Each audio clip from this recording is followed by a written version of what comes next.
Good morning, and a warm welcome to your show, Sunny Mornings, Ocean Beach. I'm your host, Melissa, and it's Friday, June 5th. You'll be interested to know, today is National Donut Day. This sweet holiday celebrates the humble donut with free treats, community events, and bakery traditions that bring people together in joyful, sugary ways. Grab a glazed and share a box with friends. So now you know. And now, it's time for the Surf Report. Friday at Ocean Beach.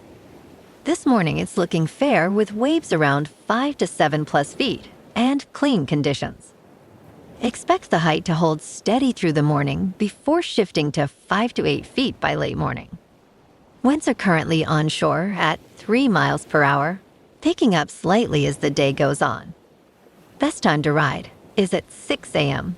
with a 2-foot outgoing mid-tide, when the west-northwest swell is 8 feet at 10 seconds, and the sideshore wind is 2 miles per hour. The first low tide on Friday will be a half-foot at 9:30 a.m., followed by a 4.5-foot high tide just before 5. The nearshore buoy in San Francisco Bar reads 56 degrees for the water temperature. Saturday brings choppy conditions with waves between 6 to 8 feet and winds from the west-northwest at 18 miles per hour. Sunday sees a steady decrease in size to 4 to 6 feet, with cleaner faces in the morning as winds shift light. Monday continues the trend with choppy surf at 2 to 4 feet as south winds pick up throughout the day. This morning, it's mostly sunny and it feels like 56 degrees with 7 mile per hour wind. The sunset will take place at 8:28 and it will rise again tomorrow at 5:48.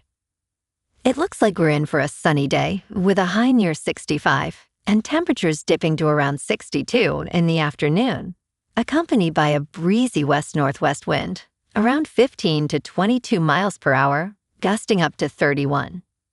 If you're inland, it will hit a high of 72. Tonight, expect partly cloudy skies with a low of 54 and a breezy west-northwest wind around 17 to 22 miles per hour, gusting up to 31. Looking ahead in the weather. This morning, it's mostly sunny and it feels like 56 degrees with 7 mile per hour wind. The sunset will take place at 8:28 and it will rise again tomorrow at 5:48. It looks like we're in for some mostly cloudy skies today, with a high around 60 and a mild breeze. Tonight, expect continued mostly cloudy conditions, with a low of 56 and light winds picking up a bit. Bonjour, food enthusiasts. This podcast is brought to you by Verdi Cafe and Pastries in Encinitas. Nestled on El Camino Real South, just north of Encinitas Boulevard, this cafe is a haven for culinary delights. Indulge in their amazing Eggs Benedict or their gluten-free crepes. You can grab a panini for lunch or just breeze on through to get your morning coffee. They are open every day from 8 to 5. So stop on by and don't forget to tell them Sunny Morning sent you. In local news, in North Beach, the burned-out Verdi Building, also known as the Coit Liquors Building, is set for partial demolition following an appeal from a local resident. This long-blighted property, located at 659 Union Street, was devastated by fires in 2013 and 2018. Although plans were initially filed to create 23 rental units with a rooftop restaurant, rising construction costs have made those plans unfeasible. Jeff Juro, the building's owner, has received approval from the city's Board of Appeals to proceed with partial demolition, as concerns over the building's stability prompted sidewalk closures and bus stop relocations. Supervisor Danny Sauter has expressed support for this action, emphasizing the city's duty to address public safety hazards.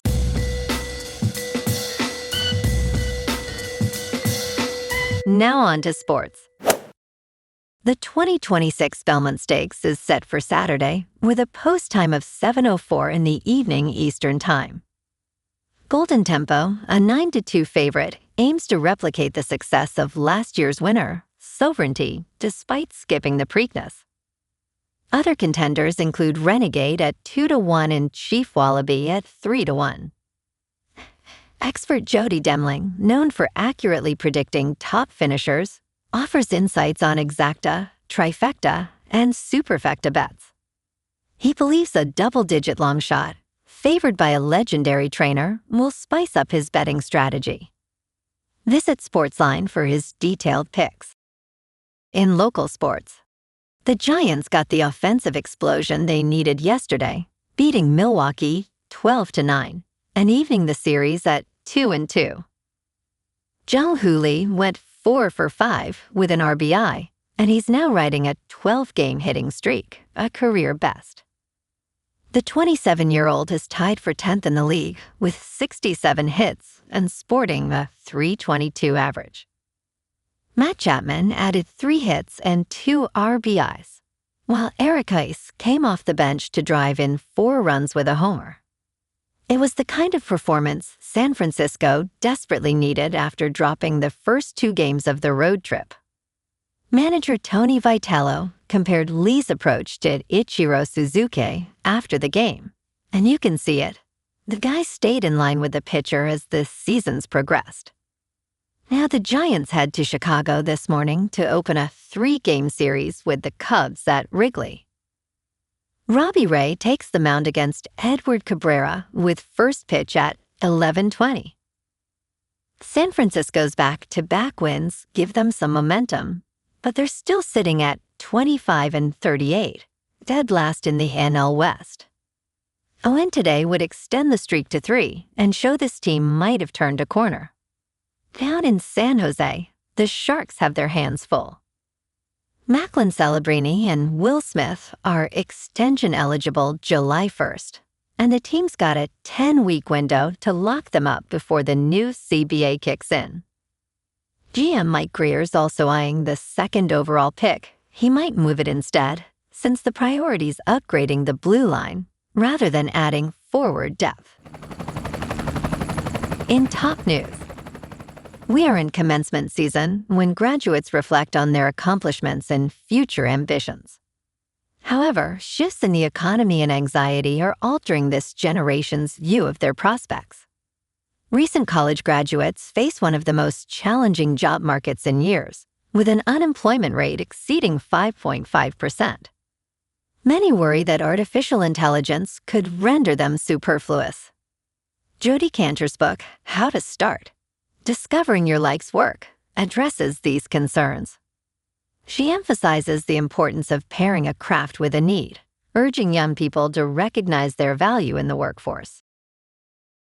In business news, Marvell looks poised to finally get a spot in the S&P 500 after an explosive stock surge. Changes to the S&P 500 are likely to be announced on Friday, and Marvell is now vastly bigger than the next largest eligible contender. As the index committee decides on fresh additions for the S&P 500, Marvell Technology may be too big to ignore. Marvell Technology was among the largest eligible candidates for entry into the S&P 500 index during the prior 2 quarterly rebalancing cycles, but the chip company did not get selected. Marvell sits head and shoulders above the next largest eligible company by market capitalization. It was worth about $264 billion as of Wednesday's close, while Bloom Energy, the number 2 candidate, was worth roughly $82 billion. In crypto movement, Bitcoin is down 15% for the week to about $63,000. Ethereum is down 14% to just over $1,700. And XRP is down 14.5% to $1.14. Moving on to a more local vibe. In our community spotlight on health and wellness, we are working with a national Pilates studio to bring you some free classes, so listen up. Check out Club Pilates, With several locations in the San Diego area, Pilates presents a comprehensive wellness approach, cultivating strength, reducing tension, and elevating mental well-being. Scientific research affirms its benefits. So now you can check out Club Pilates for a free class, with locations in Encinitas, Solana Beach, Oceanside, La Jolla, and more. Just be sure to tell them Sunny Morning sent you by. And now, back to the show. Let's talk tech. AT&T and Verizon lost a Supreme Court case regarding fines for selling location data. During oral arguments, justices expressed skepticism about the carrier's claims, agreeing that Federal Communications Commission fine decisions are non-binding until enforced by a court. Justice Brett Kavanaugh noted that the case is a victory for carriers, as the government acknowledged its orders are non-binding without a jury trial. John Bergmayer, legal director at advocacy group Public Knowledge, stated that this decision safeguards the Federal Communications Commission's ability to investigate and propose penalties. He emphasized that AT&T and Verizon sold access to customers' location data and failed to prevent misuse. And in entertainment news, Taylor Sheridan's sprawling Yellowstone franchise has expanded to linear television, yielding promising results, even without his direct creative involvement. The franchise began in 2018 with a titular series which ended abruptly in 2023 after disputes between Sheridan and star Kevin Costner. Despite Sheridan's hands-off approach, Dutton Ranch, which premiered on May 15th, has remained Paramount's #1 title. Interestingly, several cast members revealed they never met Sheridan on set. Meanwhile, Marshals premiered on CBS in March, drawing 6,500,000 viewers for its season finale. The show holds a 45% critic score and a 27% audience score on Rotten Tomatoes. Well, alrighty folks, it's time for the quote of the day. And today, our quote comes from the American author and motivational speaker, Jim Rohn. And he said, "Success is not to be pursued. It is to be attracted by the person you become." And that's a wrap for this morning. You can check out our Instagram, YouTube, and TikTok for some captivating aerial videos with local news and the surf reports. Have an amazing day, my good friends. We'll see you tomorrow with another episode of Sunny Mornings, Ocean Beach.